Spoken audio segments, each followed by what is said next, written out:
à tous. Aujourd'hui, je vais expliquer le cours de la biologie animale, l'embranchement des cnidaires.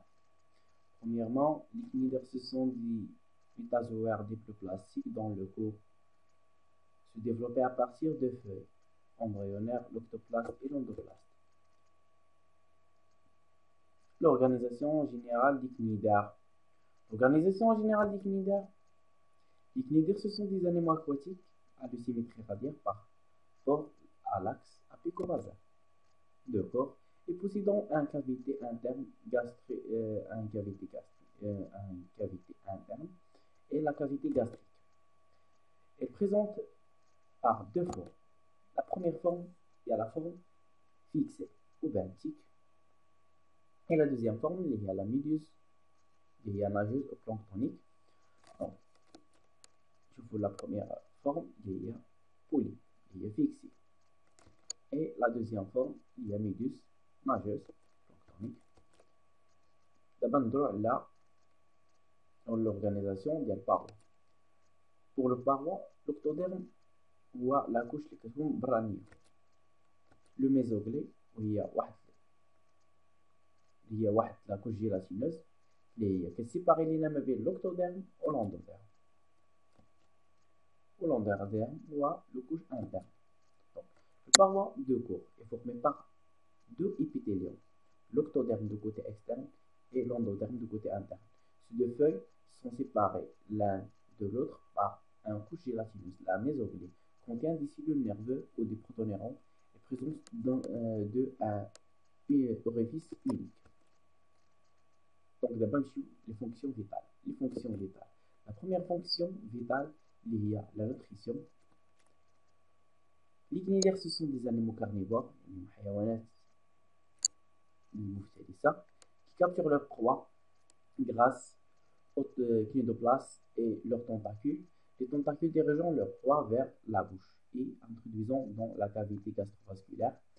Elles sont partiellement dirigées par des enzymes des cellules glandulaires. Les fragments obtenus sont ensuite phagocytés par les cellules myoépithéliales.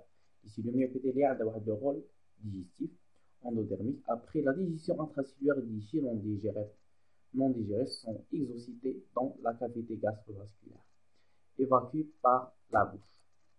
Donc, la deuxième fonction vitale, il y a la respiration, il se fait par diffusion à travers le corps. Donc, on a un point essentiel, il y a la structure. Pour la structure de paroi est identique soit pour la polype et soit pour la méduse. Donc, le paroi de corps des cnidaires est formé de plusieurs types. Des cellules, certaines existences dans l'octoderme et dans l'endoderme, comme les cellules myoépithéliales. L'octoderme et l'endoderme vont former aussi des cellules qui leur sont spécifiques. Il s'agit des cnidoplastes et les cellules interstitiaires pour l'octoderme. Les cellules glandulaires et les cellules basales pour l'endoderme. Les cellules interstitiaires sont des petites cellules et caractérisées l'embryon, c'est-à-dire qu'on a peu différencié. Elles renferment un peu des organites et qu'elles n'ont pas fonctionné particulièrement. Elles sont capables de se multiplier et de se différencier pour remplacer des autres cellules octodermiques. Donc, le rôle des cellules interstitiaires est le remplacement des cellules octodermiques. Et les cellules qui connaissent l'octoderme, il y a que remplacer. Il y a des cellules qui sont l'embryon, mais qu'est-ce caractérise les nains, il y a que caractérise l'embryon, où il y a un peu différencié. Donc, les cellules sensorielles sont elles aussi reparties dans l'octoderme et dans l'endoderme, et possédant un cil sensoriel court et immobile en contact avec la mésoglée. Et les cnidoplastes et les cnidocytes, ou les cnidoplastes ou les cnidocytes, on a des cellules spécifiques des cnidaires. Il n'existe que chez les cnidaires que devant leur nom sont des cellules urticants qui permettent la différence de l'organisme et capturent leur proie et sont particulièrement abondants dans l'octoderme des tentacules. Elles contiennent des capsules spéciales. Le quatrième type de cellules, les myoépithéliales, sont provées des myofibrils du côté de la mésoglée, et les myofibrils sont orientés différemment dans l'octoderme et dans l'endoderme aussi. Et sont longitudinales dans l'octoderme et permettant on se contracter rapidement de l'animal.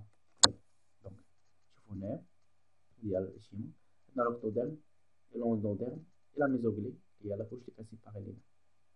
Donc, dans les cellules épithéliales, il y a des aussi l'octoderme, aussi les cellules épithéliales l'endoderme, les cellules sensorielles, il y a l'octoderme, donc, وهذه اللي كتكون غير في l'octoderme ما كتكونش في l'endoderme.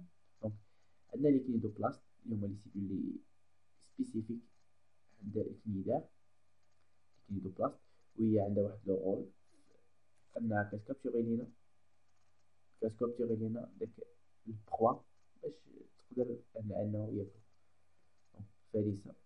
دونك لي سيلول انترسيسيليير اللي عندها un rôle عندها un rôle de remplacement اللي كترمبلاسي لي سيلول اللي كتكون في l'octoderme.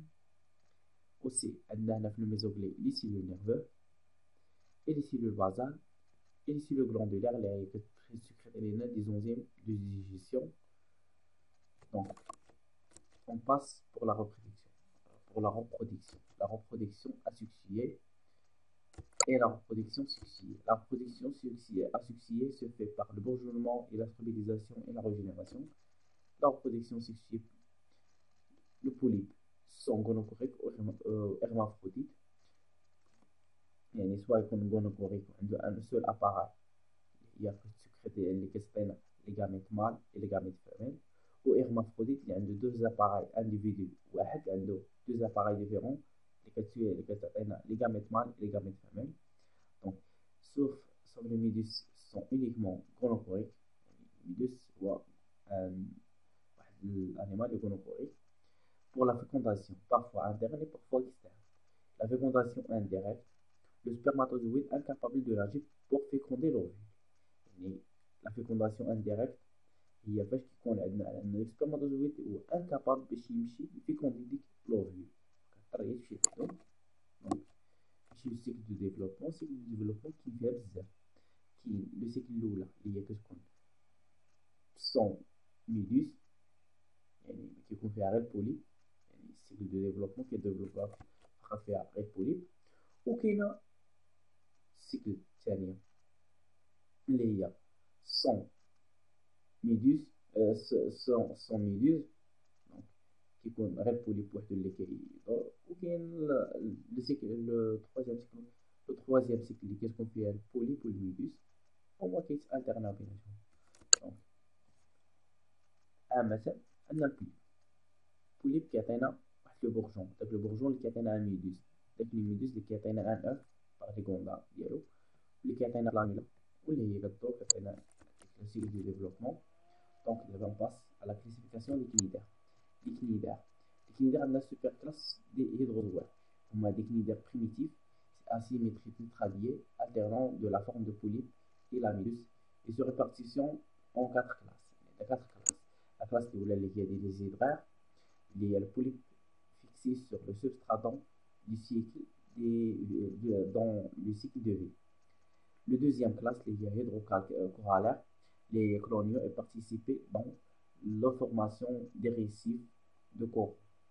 La troisième classe, les sylvanophores, planctoniques de grande taille et de symétrie bilatérale.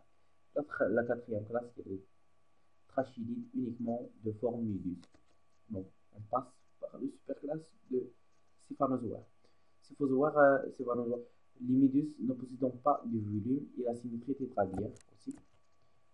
On a le superclasse des ontozoaires, qui sont les cnidaires simples au coloniaux, se trouvent à la forme de polype uniquement.